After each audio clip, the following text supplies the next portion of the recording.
Today's episode of Her Energy Unlocked, we're diving into a conversation that every single one of us needs at some point of our lives, and that's how to repair after conflict, how to reconnect when there's been an emotional distance, and how to understand ourselves and the people we love on a deeper level. Our guest is Laziena, an author, educator, and the creator of the 6 Repair Languages Framework, a powerful new way of understanding what we each need in moments of rupture. Her new book takes us beyond traditional relationship advice and into the emotional mechanics of repair. Why conflict feels so overwhelming, what our nervous system is really doing, and how connection can actually become stronger after a rupture instead of falling apart. In this episode, we're exploring the origin story behind her work, the patterns she's seen again and again in couples and families, and the tools we can use to move from shutdown, fear, or miscommunication into clarity and safety. Well, welcome to today's episode, Laziena. I'm so excited to have you on here. Thank you. And I have to say that you're the first podcast that I have been a guest on. So I feel very excited and lucky, and I'm very grateful for the opportunity. And, relationship repair is something that I really love. So I'm excited to have that conversation with you. Well, you know what? I was so blown away just with, and we'll get into it deeper. I had taken a deep dive on you and I was like Googling you and I was like, I stalked you a bit and looked at your online presence and I was like, oh, I really want to talk to her. And so when you responded to my email, I was like, oh, this is great because I just want to have a really good conversation.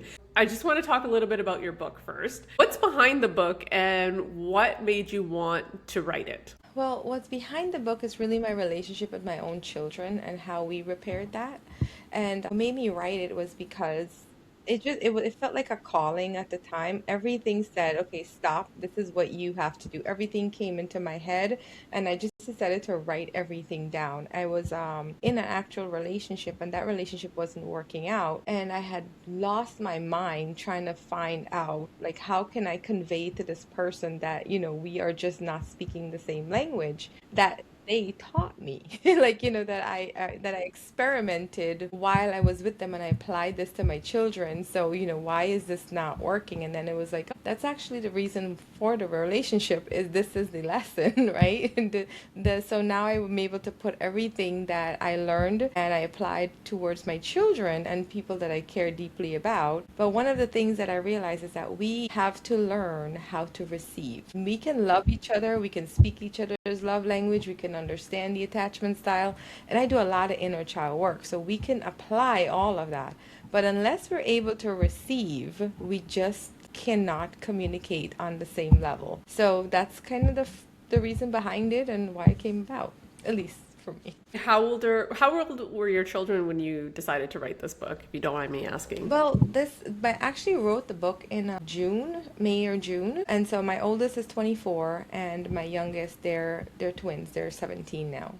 My kids are 2018 and 17, and the Oh, amount I had to unpack of my childhood, because when your children are living through the stages that you remember, right? You may not remember age 4 or age 5, but you remember being 16, 17, 18. And so it's really interesting how much you end up having to unpack yourself. And I think the parents who have good relationships with their kids are able to get kind of past that and help navigate that. So, what are some experiences that made you realize conflict could really be a doorway instead of a dead end in relationships? so we have behaviors. We act like if I'm yelling, it's because I took the time to understand what my needs were. I was seeing a therapist, and he was saying, well, Lazina, you're not asking for your needs to be met. And I'm like, well, what are even my needs? So I went and I looked internally, and I started to understand, well, okay, here's my love language. I like physical touch. I like quality time. But what does that actually mean? What is the deeper human need behind of that?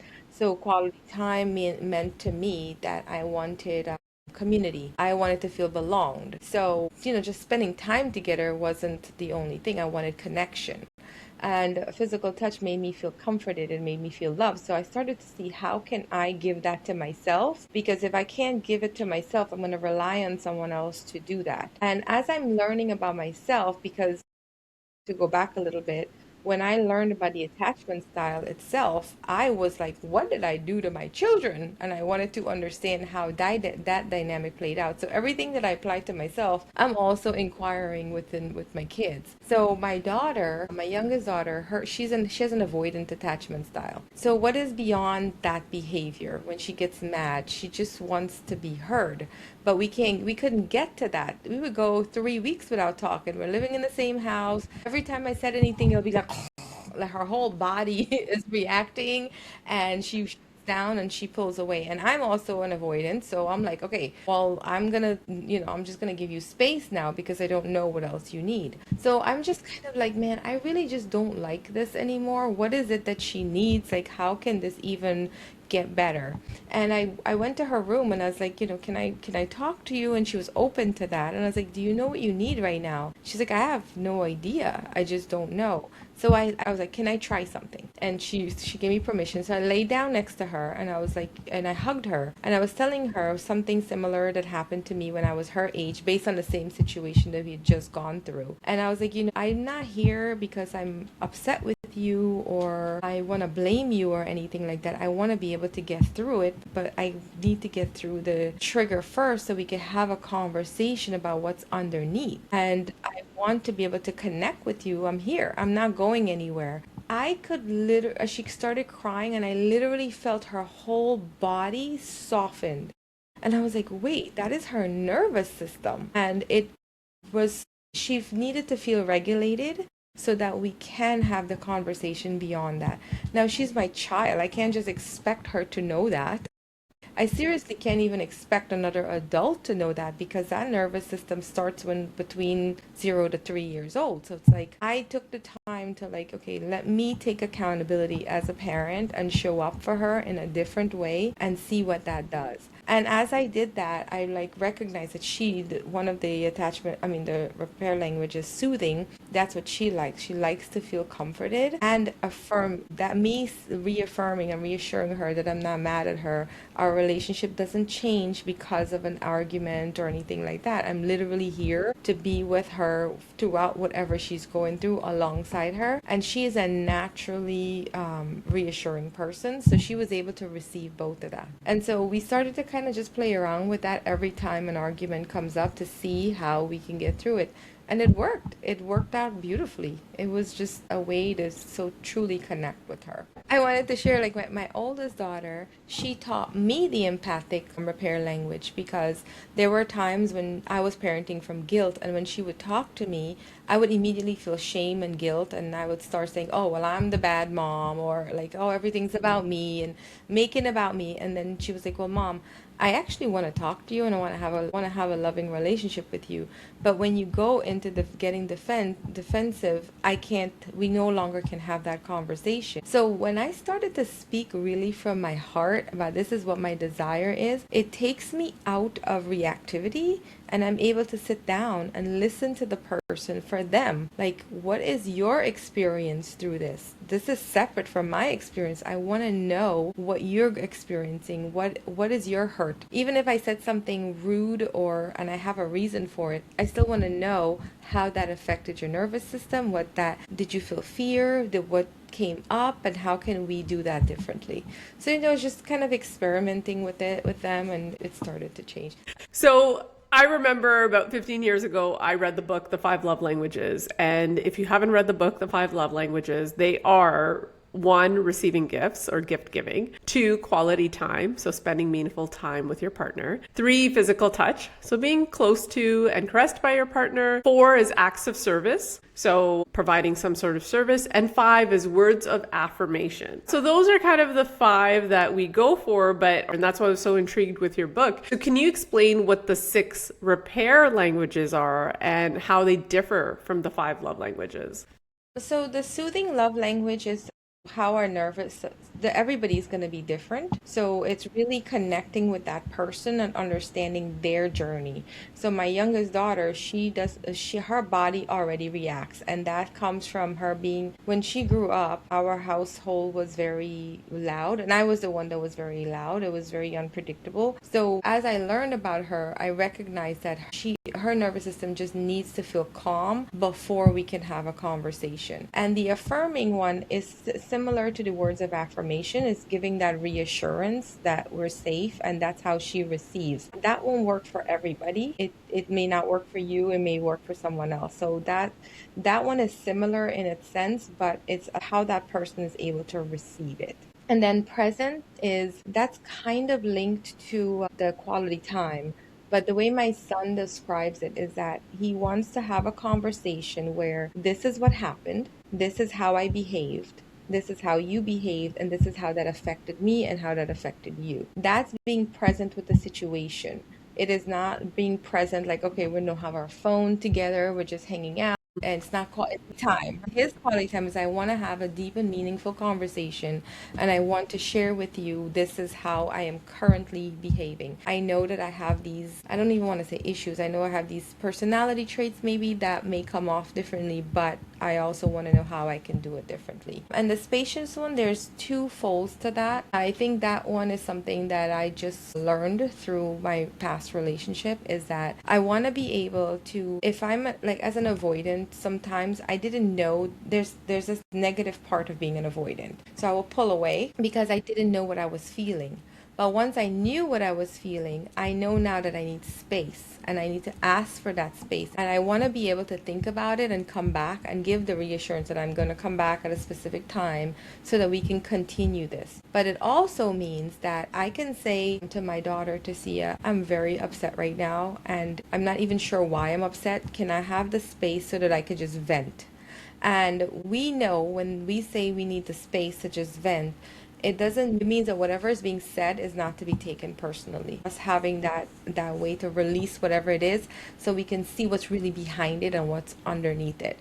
And it doesn't necessarily have to be with the person that I'm upset with. It could be with someone else, but knowing that language and being able to say, okay, oh, you're asking for space. I know what that means, and let's do it. I don't think that there's any love language that matches that one, because that's just kind of the environment. I've been going to an inner child workshop where it's very experiential, so being able to do those activities for a parent or with a parent or without a parent, or the energy of a parent, has really made a significant difference in our lives. So I honor and value that space of just being able to be without judgment, without criticism, without anybody getting upset. And then there's the empathic one, that's really speaking from the heart. I think that could be any of the love languages, because really and truly we want connection, and being able to ask and say, well, my love language is physical touch. It's because I grew up in a very comforting household. So whenever I am upset or whatever the case may be,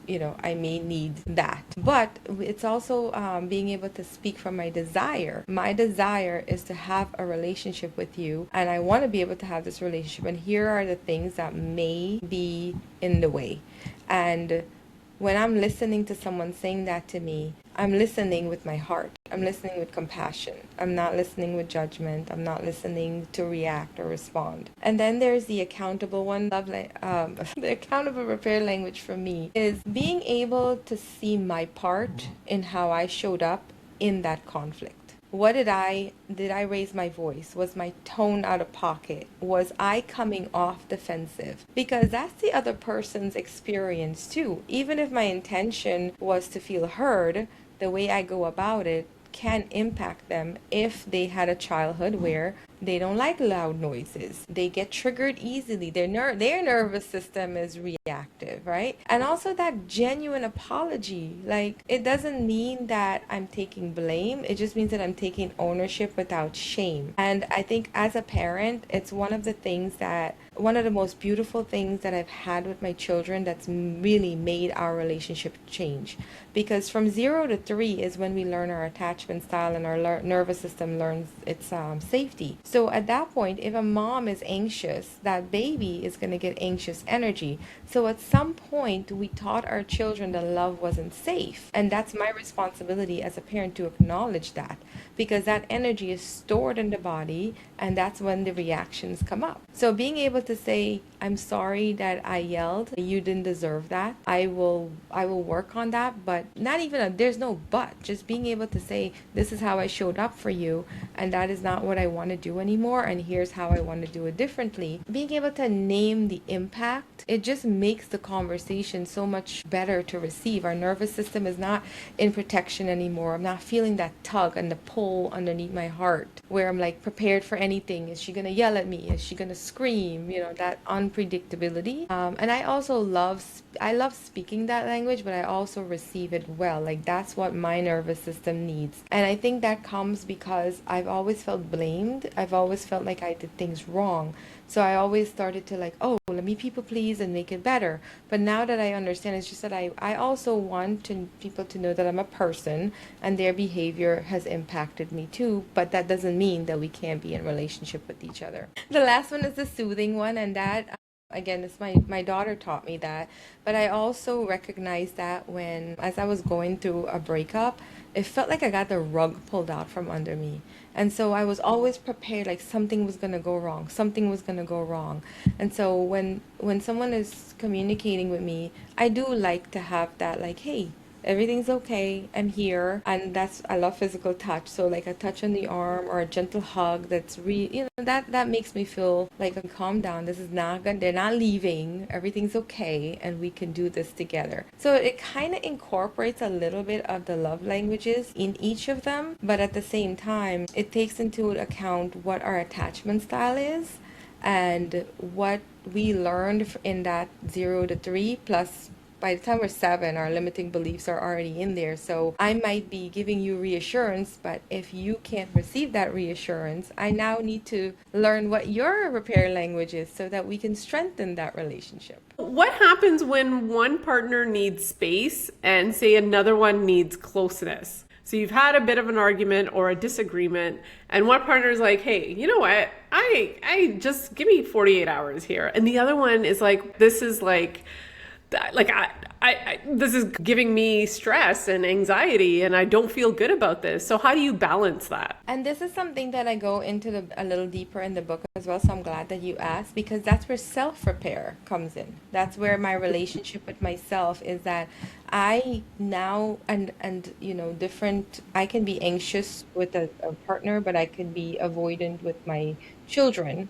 Different the dynamics. But when it comes to that relationship that's strong, I would communicate and say, like, this is really important to me, and I do want to make sure that we're safe. But I also know that you need space, so I'm going to work on giving myself the strength that I need, or whatever it is that I need. Give myself that need, learn what that need is, and give myself that reassurance. So whether for me it's self-care and it's physical touch, so I immerse myself in, okay, I'm gonna take a nice warm bath, maybe I'll go swimming, anything that engage the senses, so that when my partner or my friend or my children are ready to come back, I'm not making my needs more important than what they need. But being able to communicate that as well is very important because the repair language isn't specific to any relationship itself. It's also a relationship within. It's interesting because I feel like, and tell me if I'm like on the wrong track here, but when there's conflict, it's because somebody's needs are not being met. Right. And whether they're able to communicate it or not, that's, one other issue. And then finding out the middle ground, especially between husband and wife, whether or not those needs are alignment with themselves together in that partnership, or for, parent and child. How do we communicate our repair needs without blaming or pressuring the other person? Because, yeah. I will say, like, as women, and I'm going to blanket this in saying we usually are the emotional leaders in the home. We're dictating that. And so how do we repair without the pressure of the other person who may not be ready to read your book. See, that's the part where it does get a little tricky there because that is repairing with myself. And the way I've done that is I took the time to learn what my needs are because I've learned that everybody had so the attachment theory with the 0 to 3 and then by 7 the limiting beliefs are coming up. I took the time to understand what I need. So for example, when I'm yelling, it is because I've gotten to the point where I'm not being heard. I need to feel heard. And if I'm not feeling heard, I might be feeling taken advantage of. I might not feel I may need yeah, it's literally for me, it's I'm not feeling understood, I'm not feeling heard, and that is my greatest desire. So it comes out in the behavior. So I took the time to map my emotional needs, which is also a guide in the book that how to map your emotional needs. And I have a test on that as well, so people can really understand what their emotional needs are so that they can meet that without expecting it from the other person. And what that does for me is so exciting because you can literally sit down with each other and be like, "Oh, so tell me why does your nervous system need soothing? What happened in your childhood that is bringing that up?" Because now when I'm in conflict, I know that okay, they if I'm yelling, it's because they are not, they will shut down from yelling. My son was shut down. If I'm yelling, he shuts down. And then when I'm yelling, I'm like, oh crap, I need to feel heard right now. Let me take some time and give myself the space to feel heard and really understand what's going on. And that could be utilizing the spacious repair language, which is like taking some time apart, or hey, can I have the space to just lose it? And then, there are different ways that it could be done for people. I'm very experiential, so if I have a thought, my thought is coming from it's because I have a feeling that's coming through. What is happening there? And writing it down does bring it out, but also talking about it brings it out too. So it's really exciting to me because when two people come together and they're like, okay, let's learn each other repair language or attachment style or love language, to me, they're saying this relationship is important to me and I want to do whatever I can to make it work. So now let's learn about each other. How do you behave when you're angry? What is it that you need? How does it affect people around you? And how would you feel supported? Because now that it doesn't become personal, we're learning how how to meet each other's needs. And it becomes an exciting exploration that we get to enjoy together. And even if we're arguing, when we're done, we're like, okay, let's check out what happened here based on our needs. And I think that just strengthens a relationship. It takes you out of being the attack against each other and into observing one another and like, okay, so what is the support that you need when you're angry? I just need a space to be listened to. I got you. How do you want to do that? Do you want to do that with me? Do you want to do that with someone else?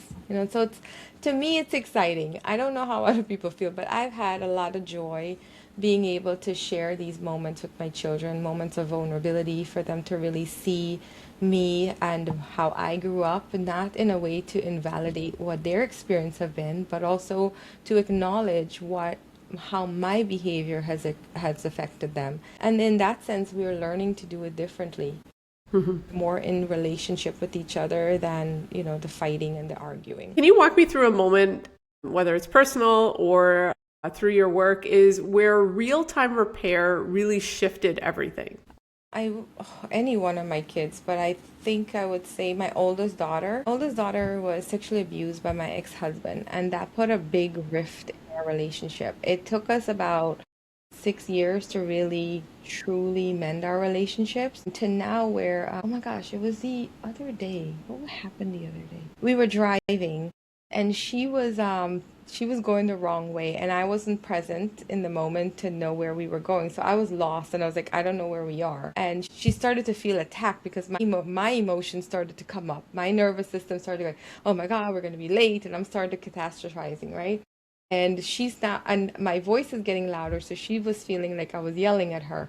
And I was like, Sia, I promise you, I am not yelling at you. I just don't know how else to communicate this in this state right now. But you were just supposed to stay on this road. Ended up happening, you went left, and then we ended up going 20 minutes further than we should have. So now we need to turn around and then we can get back on the right place.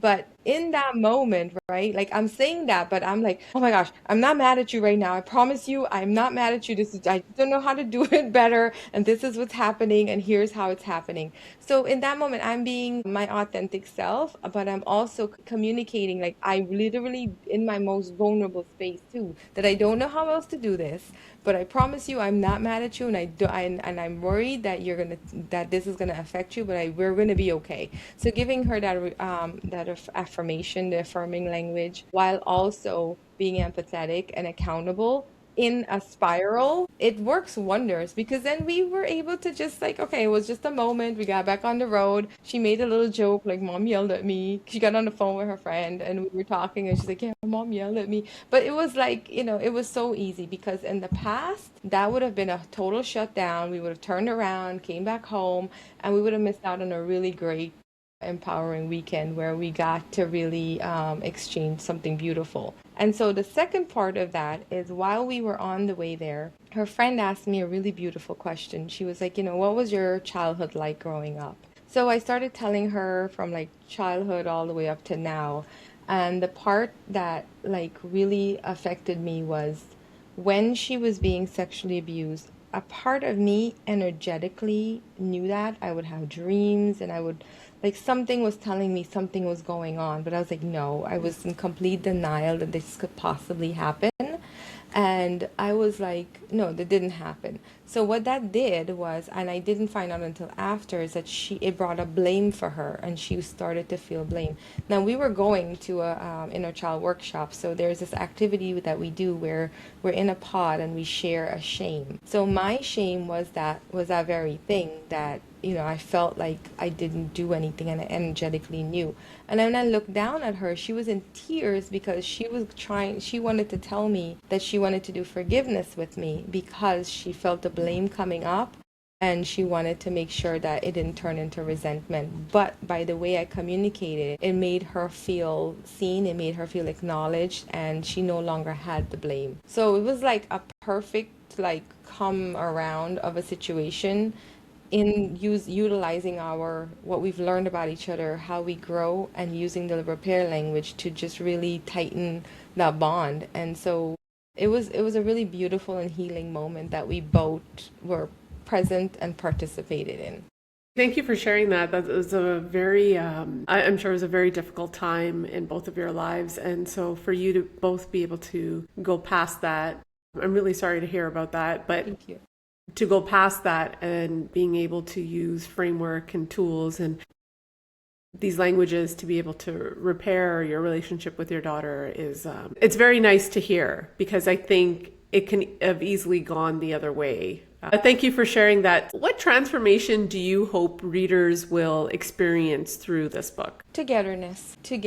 I feel like we all come with something. We all have a past. We all have behaviors. We all have unmet needs. And we never knew what unmet needs were. We didn't know that they show up in our behaviors, and those behaviors become patterns. And we just kind of, okay, that's how that person is, and that's how they are, and we tolerate it. But being able to receive each other and do it together. We're having this great journey. There's no reason for us to fight each other when we have each other there to support, to love, change the generation. And my goal has been to change the generational patterns that I grew up with, because as I saw it manifested in my life, I was like, this can't be it. Something else has got to be there. And this really gives everyone an opportunity to see each other's heart, to know what our fears are, and understand it from a deeper level, and have that human to human connection, and just be in better relationships, have better relationships. And I think that just it extends out from me to you, it extends out to my daughter, it extends out to her friend, and we just transform the cycles from there. So I'd want people to transform their own cycles and be in togetherness, because it's the best way to enjoy the journey. I've heard a lot about brain patterns and change. I've done some episodes that will be releasing soon, or have been released,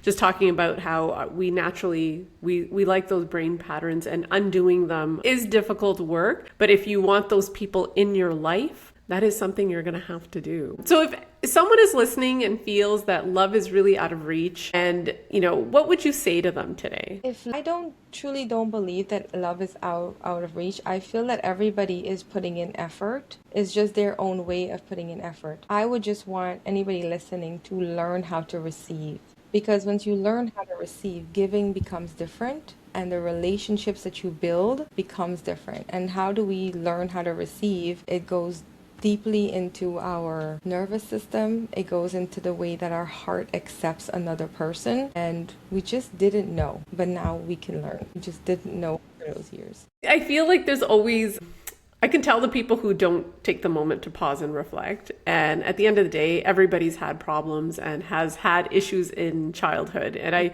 I'm very careful because I know therapists do a great job identifying it, but I always say, well, now what? Okay, so you've had a difficult childhood, XYZ happened. I get that. But then when are you taking control of that narrative to push past this and use the tools and resources that are available, like reading books such as yourselves, to provide the comfort, joy, and support, whether it's relationships around you, your family, your friends, whatever it is. There's that accountability piece too, because it's easy to hide behind, well, that just didn't work. Where can listeners if you're listening to today's episode, where can they find your book? And what's next for you? Okay, so they can find my book on Amazon or they can go to my website, laziena.com. But on the website, it's also a free quiz so that they can learn what their nervous system needs to receive and just start there and explore. That's really the best. Go get the quiz. It's totally free. However, if you do want to have a conversation with me, we can deep dive. I'll go in there with you. I'll do the whole exercise and everything with you, because to me, that's where the connection truly lives, is being curious about someone else's journey. I'm offering 3 60-minute calls just so if anybody's interested in doing that. But what's next for me is to continue doing this work on a grander scale as far as having those calls, having group sessions. Ultimate goal is to have a workshop where parents and children can come to the workshop, spouses, people who want to be in relationship with each other. We're actually going to go through these in practical, actionable ways, so when they leave, they have a way to really understand each other and come back to love, because we're either left or we leave. And what's really behind that are these beliefs that are so integrated into our whole entire body, and there is a way to be able to receive. It's beautiful. I've experienced it and I continue to experience it, and I'm extremely happy to share that with any and everybody. It's so important. Laziena, I will put all of the information in regards to your book and your website all in the show notes. So thank you so much for being a part of this conversation.